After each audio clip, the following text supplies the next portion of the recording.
Tudo bem com você? Ainda estou com esse microfone aqui provisório, logo estarei com o microfone melhor. Hoje eu quero falar de arte e reino de Deus. Qual que é a relação da arte, da cultura e do reino de Deus? Interessante, né? Não sei se é interessante para você, mas é interessante para mim. Eu acredito que vai ser uma conversa muito boa, então vamos para a vinheta. O irmão mais velho. Tudo bem com você, meu irmão mais novo? Hoje eu quero falar de uma coisa muito interessante. Eu não sei se você sabe, mas eu gosto muito de teatro. Gosto muito de filmes, gosto dessas coisas. Não chega a ser viciado em série, não. Aconselho você a também não passar muito tempo nisso, mas um bom filme pode mudar a sua realidade. Se você assistir uma boa peça de teatro, um bom musical, isso pode te dar uma base tão forte de imaginação, de cultura, que isso vai fazer você ver a vida diferente, pensar diferente, vai aflorar a sua criatividade. Mas qual que é o ponto que eu quero trazer? Como eu mexo com teatro, eu gosto disso, eu acredito que eu vou conseguir eu sei que eu vou conseguir, não só acredito, sei que eu vou conseguir fazer algumas obras aí, né, no reino de Deus através da arte, por isso eu me envolvi no teatro. Mas sobre o que eu quero falar hoje? Primeiro eu quero saber, você está envolvido com alguma arte? Robson, como assim alguma arte? Você está envolvido com desenho, você está envolvido com teatro, você está envolvido com filme, cinema. Como assim envolvido, Robson? Eu não faço nenhum curso disso. Tudo bem, mas seu coração tem um elo muito forte com isso, no sentido de você gostar muito a ponto de querer, talvez, trabalhar com isso. Então significa que você é bem conectado com a arte. E eu quero trazer um paralelo aqui entre a arte e o reino de Deus. Porque eu não sei se você sabe, mas aqui no Brasil, não só no Brasil, mas aqui no Brasil principalmente, existe uma cultura um pouco corrompida. Não sei se você sabe, mas a arte por aqui, ela se tornou um instrumento político, ela se tornou uma ferramenta da agenda progressista e ela tem as bases do mundo, ela não tem as bases cristãs. Então o que você encontra na arte de hoje, aqui no Brasil, eu não tenho conhecimento para falar de fora, mas aqui no Brasil consigo ver um pouquinho, é que tem muita coisa bagunçada. Tem muita coisa bagunçada mesmo. Então, como hoje em dia tudo é relativo e tem essa relativização da sexualidade, tem a relativização da verdade. Então você vai ver a arte, tá a mesma loucura, tá a mesma confusão, não existe princípio nenhum. Então, eu que passei um tempo e ainda estou envolvido nessa questão mais artística, eu vi como às vezes tem muita gente assim com esse lado mais, como posso dizer, com os valores mundanos, os valores relativizados, os valores que vieram do iluminismo para cá, que é a área moderna com toda essa relativização. E o que acontece? Muita gente, quando olha uma pessoa que está envolvida com o teatro cristão, o que ela pensa? Principalmente aqui no Brasil. O que ela pensa? A primeira, batendo o olho, ela fala, nossa, tá aí, mais uma pessoa que não tem compromisso algum com os princípios do reino de Deus, porque o que a gente vê da cultura do teatro ou de outras artes pelo mundo afora aí é uma relativização total. Então você pode cair nesse estereótipo. Você aí que está envolvido com teatro cristão ou alguma outra coisa relacionada à arte, você pode cair nesse estereótipo de colocarem um rótulo em você disso. No entanto, a arte ela tem um papel fundamental naquilo que o Senhor fez e faz aqui na Terra, que é trazer o reino de Deus para cá. Porque Jesus, quando saía para pregar, o que ele falava mesmo, meu irmão mais novo? Você que está lendo a Bíblia, né, sempre começou aí a acompanhar, você que vê os meus vídeos aí e que sabe que a palavra de Deus tem todos os códigos da vida, ou então você não sabe, mas está descobrindo agora, ou então você não está descobrindo agora e você nem acredita nisso, mas eu estou falando disso, eu vivo isso e eu vou bater nessa tecla sempre. Robson, é muito chato, vai ficar falando disso 1000 vezes, mas eu não falo disso para te convencer, eu falo disso porque eu vivo isso, não tem como eu não falar disso. A minha dificuldade é não falar. Então, você que está lendo a palavra de Deus, e você sabe que o Senhor Jesus, quando ele ia pregar, ele falava assim, se arrependa. O que é se arrependa? Mude o caminho, mude a rota. Você está andando reto, você vira para a direita. Isso é se arrepender. Você estava tomando tais decisões na sua vida. Só isso. Depois que Deus fala no seu coração, você vira, você fala, a partir de hoje eu vou fazer de tal modo. Isso é um arrependimento. Na raiz da palavra, escrito na palavra de Deus lá nos tempos antigos, é metanoia. Então é mudança de rota, mudar a maneira de pensar, a maneira de ver, mudar a ação. É mudança de rota. Então o Senhor Jesus, ele falava assim, arrependam-se, pois é chegado o reino dos céus. Então, meu irmão mais novo, a gente tem uma missão aqui nessa terra. Entra comigo nessa vibe. Se você não entrar, pelo menos escuta e abre o seu coração. A gente tem uma missão aqui que a gente está trazendo o reino de Deus para cá.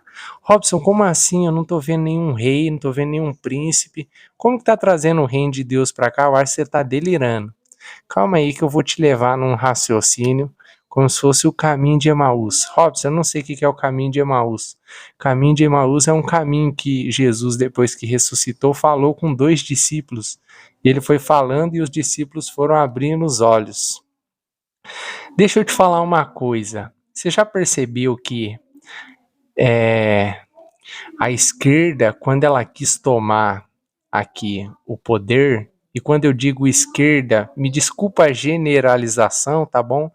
Eu entendo essa questão de que politicamente a gente anda com as 2 pernas, direita e esquerda, mas eu estou usando isso de maneira mais didática, quando eu falo esquerda, para falar sobre a agenda progressista ou para falar de uma cultura mundana daqueles que não têm compromisso com o reino de Deus. É isso que eu quero dizer quando eu falo esquerda.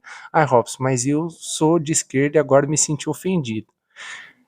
Cara, mas vamos lá. Primeiro, eu não queria entrar nesse ponto, né, no vídeo. O vídeo não é sobre isso.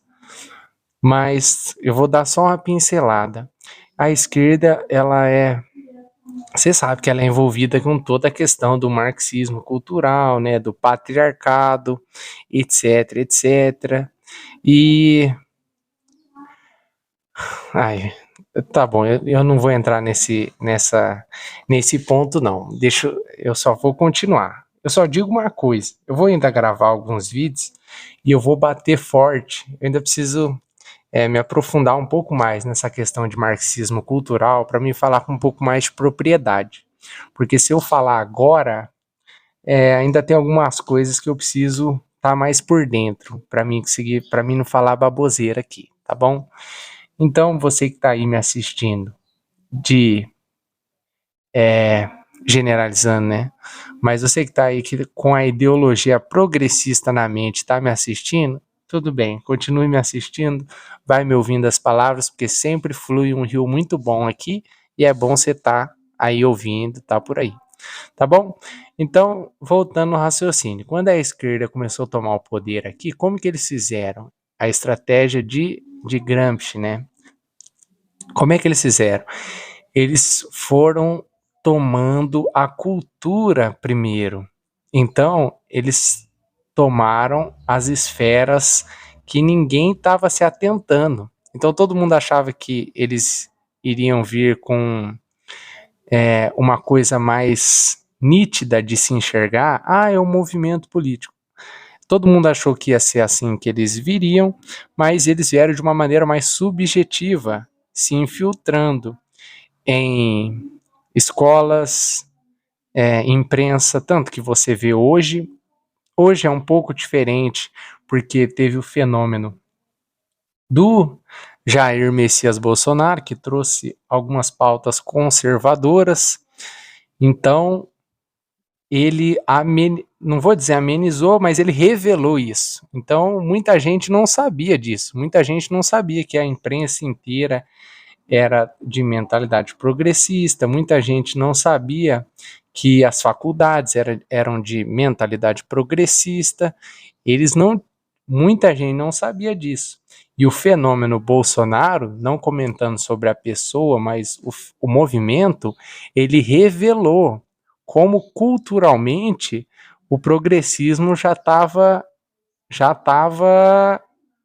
enraizado em muitas esferas da sociedade, entre elas as principais: imprensa, faculdades e artes. As três principais: imprensa, faculdade e artes. E dominando essas esferas, eles começaram a dominar o show business, que era a TV do brasileiro na época, e também a cultura. Como assim a cultura, Robson? Tudo aquilo que, como posso chamar? Todas aquelas coisas que se tornaram normais por você assistir em novela, por você assistir em filmes, todos os manias e trejeitos, eu posso chamar. Mas a gente assim, a gente se assistia Malhação, aí você via lá algumas coisas e aquilo ia implementando para você como cultura. Então você via lá, sei lá, eu não assisti, mas eu estou usando esse exemplo. Mas os filmes que tinha muita traição, que tinha adultério, que tinha essas coisas. Então ia relativizando esse valor na cabeça do brasileiro. Porque daí o brasileiro começou a ver tudo aquilo como normal. Porque todos os filmes tinham isso, novelas tinham isso, séries tinham isso. Então começou a infiltrar na cultura do povo, na cultura do brasileiro. Mas o povo ele sempre teve valores conservadores, valores cristãos. Agora estou pendendo muito para a política, né? Mas eu vou chegar lá na questão da arte. Então, gerou essa dicotomia, porque de um lado o povo ele era com valores conservadores e cristãos, porque Brasil foi evangelizado, né? Quando os portugueses vieram para cá, veio também a galera evangelizar. E por outro lado, começou esse movimento de progressismo tomar a cultura brasileira. Então surgiu essa dicotomia. De um lado tinha faculdades, artes e imprensa ali dominando a cultura, TV, filmes, etc, etc, etc, dominando a cultura com a mentalidade progressista, e o povo ainda tinha resquícios que aprendeu dos pais de valores cristãos. Então, meu amigo, por que eu estou falando desse fenômeno? Porque a arte ela foi fundamental para esse incremento da mentalidade progressista no meio do nosso povo. Então, quando eles começaram a fazer filmes, novelas, músicas, peças de teatro. Quando eles se infiltraram nisso, eles começaram a definir a cultura do país. E para uma pessoa, para nós que estamos aqui, você e eu, nós que estamos nessa missão, você que tem essa consciência de trazer o reino de Deus para cá, tá entendendo aonde eu quero chegar? Nós que queremos trazer o reino de Deus para cá, vimos como a mentalidade progressista usou dos meios artísticos para trazer a cultura progressista. Então, você imagina a força que tem quem domina o ambiente cultural, o ambiente artístico, como ele tem influência na sociedade. Então é como se existisse, não, existe uma guerra subjetiva, existe uma guerra onde, por um lado, pessoas querem incrementar o reino de Deus e os seus valores, a sua cultura no Brasil, e por outro lado, existem pessoas que estão implementando os valores e a cultura do mundo, ou do mundo não, né? Porque tem muita gente que não gosta quando eu falo assim. Ou a cultura que relativiza tudo, essa cultura mais moderna. Então, pessoal, qual que é a minha função? Ou você que está envolvido com arte é cristão? A luta é cultural, é trazer os valores do reino pela arte, porque o progressismo fez isso. E nós cristãos, se conseguirmos não, já estamos, mas nós também trazemos o reino de Deus através de peças de teatro, de músicas, de filmes e de séries, etc. Agora, no Brasil que nós estamos, já está cheio da coisa mais cheia dessa mentalidade, já está contaminado com essa mentalidade progressista. Então é um terreno desafiador, mas é o terreno ideal para brilhar a luz do reino de Deus. Então você está entendendo? Arte e reino, como essas duas coisas conversam? O que essas duas coisas têm em comum? Você está entendendo qual que é a luta, a batalha? Então você que é um jovem cristão envolvido com a arte, não caia no estereótipo de que, nesse estereótipo artístico, porque as pessoas podem te confundir com mais um da mentalidade progressista que está nesse meio. Mas mantenha o seu coração alinhado com o propósito de trazer o reino de Deus através da arte.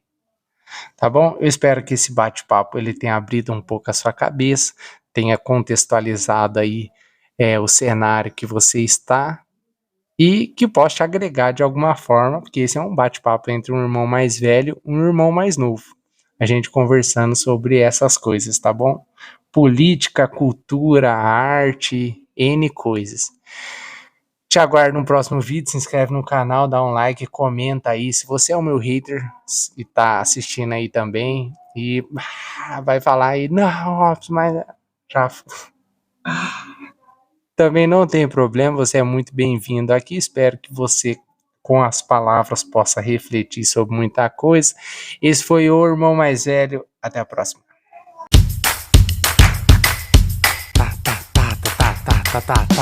O Irmão Mais Velho.